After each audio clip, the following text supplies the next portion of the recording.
তো দেখো দর্শক, যে গার্ডেনের মধ্যে গাছ কীভাবে লাগালে পারে সব থেকে সঠিক নিয়ম কীভাবে লাগালে ভালো হয় তোমরা শিখে নাও। এটা হলো মুরগির গু, পোলট্রি মুরগির খাওয়া থাকে না, ওই গু এইভাবে দিতে হয়, এইভাবে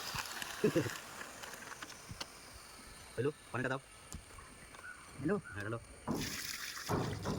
থাক থাক সাব্বাস। পানি দিয়ে দিতে হবে, একটু পানি না দিলে পারে কি তলে শিকড়টা গজানোর সময় উপরে মাটি চাপি দেওয়ার পর পানি দিলে পরে তলে অতটা পৌঁছাবে না তাড়াতাড়ি, আর তলে পানিটা দিয়ে দিলে পারে শিকড়টা খুব তাড়াতাড়ি গজাবে। মোরা নো চান্স গাছটা তিরপল সহজ আমার দিও না, তাহলে আবার শিকড়ই গজাবে না, আর লাইফে এভাবে ছেলে ফেলতে বাতিল করতে, ঠিক আছে? ধরো বসা অবস্থা তোলো গাছগুলো ঝাঁক করে হাত দাও না, হয় নাই?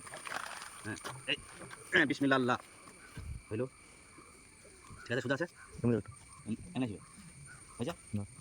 এটাকে আমরা ছোটবেলায় কি বলতাম? বাগের ন্যাচ, নাকি? হ্যাঁ ওকে, ছোটবেলায় কি বলতাম এটা খুব আমরা? বাগের ন্যাচ, লোকের বাড়িতে চুরি করে ছিঁটে যেতাম। বাস ওকে, রেডি, আই এম ফাইন।